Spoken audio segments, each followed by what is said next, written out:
In 2019, St.Amant launched a strategic plan that set us on a bold and ambitious path, a path that reflected our vision and our values of collaboration, hospitality, excellence, and respect. The plan challenged us to be the very best that we could be for the people we support, people with acquired brain injury, autism, developmental disabilities, and intellectual disabilities. We were guided by a clear commitment to supporting people to live in the community as full citizens, to be truly included, to live the lives they want to live in the way that they want to live them.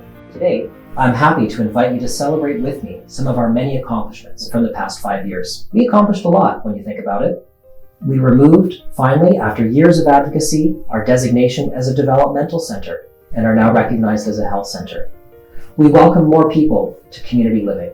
Through our Jordan's Principle work, we're now supporting hundreds of children and youth in their home First Nations all across this province, almost every single one. And whether it's our Meaningful Connections work, our respite services, our advocacy work, and so much more, we are building a better community together.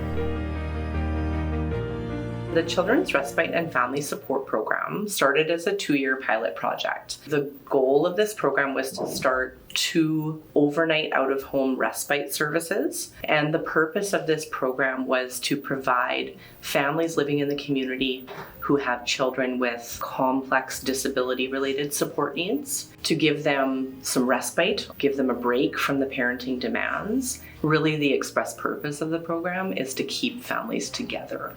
We opened our first home in Winnipeg in February of 2022.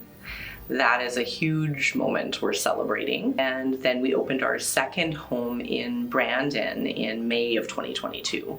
Also a big moment we're celebrating. It was important to bring service out to that area where they identified a big need. In the 2.5 years that we have been running this pilot project, we have supported 38 different families. Many of our kids, prior to coming to Respite, haven't had a lot of opportunity to get out into the community as much. So it's really nice to see them enjoying swimming in parks and friendships with other children. They've had the opportunity to be out in the community and trying new things. The core of our program is really recreation for the children. The feedback that we continually get from families is that they didn't realize how much this program would help them. You know, being able to feel like they have some of their needs met and gives them that much more energy to love their children that much more when they come home. We are giving those families the support that they need to keep their children at home with them,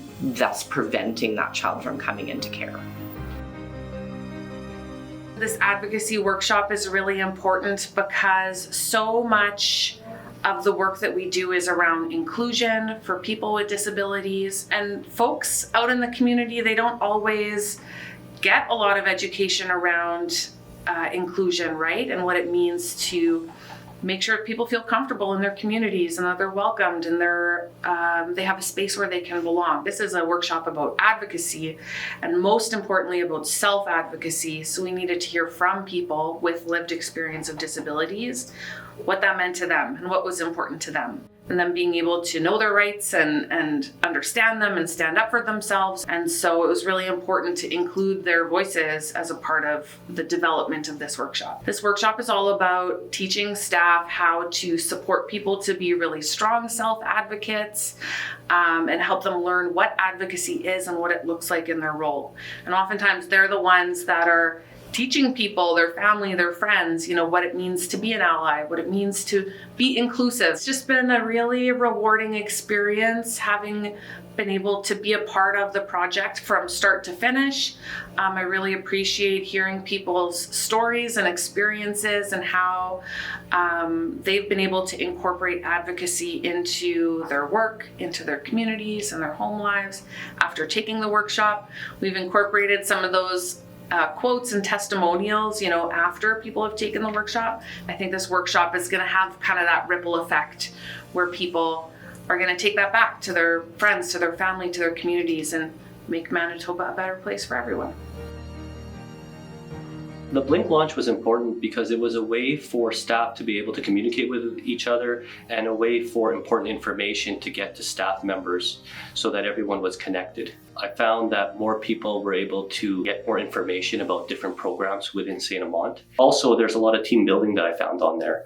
And so it was a great opportunity for teams to connect to each other that may otherwise not communicate with one another. Also, it was a good way for us to kind of meet each other. When you saw posts and people were liking, then you can sort of say, oh, I ran into this person. I know this person from the different posts. So it was just like a good way of almost like social media, but making St.Amant a little bit more accessible to each other and being able to be more of a community. In some cases, people have a difficult time trying to embrace new things, especially when it comes to technology. But once I started getting involved with Blink and starting to see how we were able to connect with one another and be well informed of the events that are happening, I started to realize the real benefit. Ultimately, we need to be involved and understand that technology does improve and it does change, and we have to follow that so that we can be more effective in our jobs and to be able to do the best that we can do for St.Amant.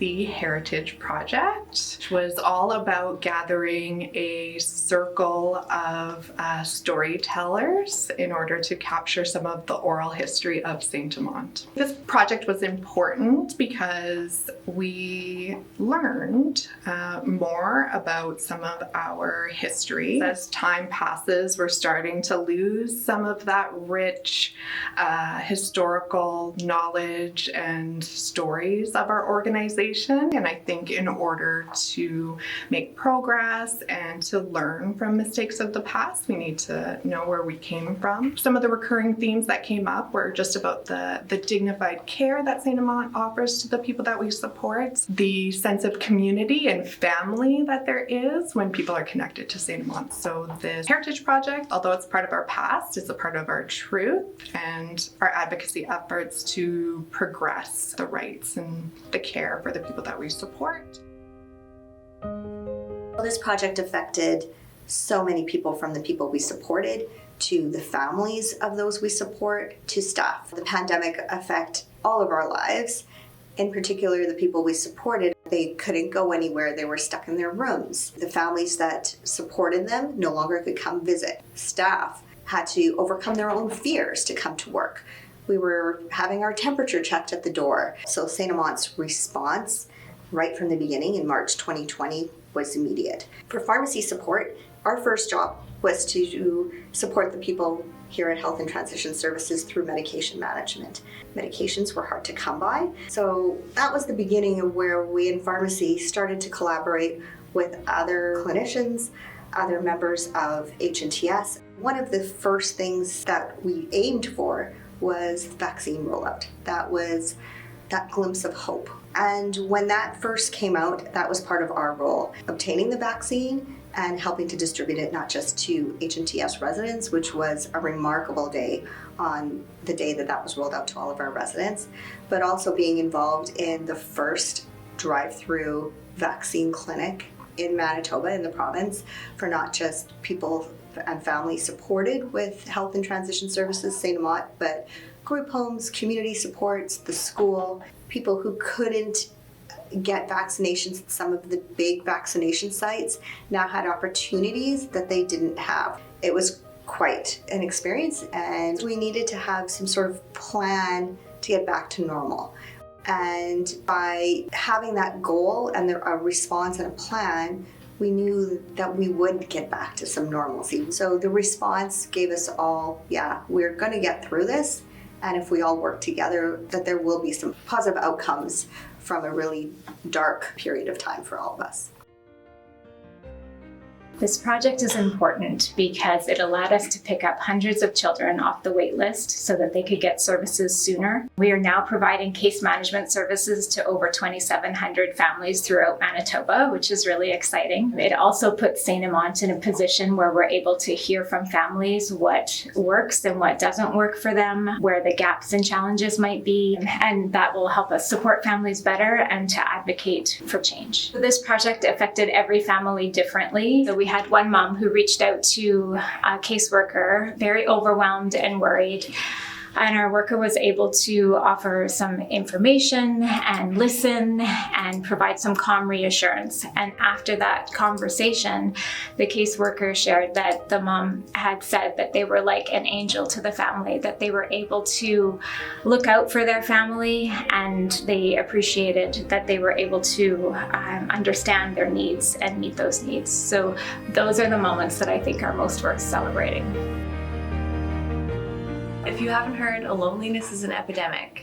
1 in 4 Canadians say that they are lonely, and that number is twice as high for people with disabilities. So the Meaningful Connections project really aimed to open social networks to the people we support. And it's really about supporting someone as a whole and individually unique person that they are. And that includes supporting them to nurture the relationships they have in their lives, to find new relationships, to meet new people, to really contribute and be valued in their community and hold those social roles. All of those things that make us who we are, being a good neighbor, a good friend, being an uncle, an aunt, a sibling, all of those things we find in life through the people we know. Safety and security, belonging, friendship, love, support. Meaningful Connections has impacted the lives of the people we support in the most positive ways imaginable. All of the work that we've done these last 5 years is thanks to you, your commitment, your passion, your dedication, your determination to do the right thing. And I hope you'll join me as we build upon this legacy over the next 5 years to make St.Amant an even better place, providing even better services to the people that we support and to our community as a whole. Thank you.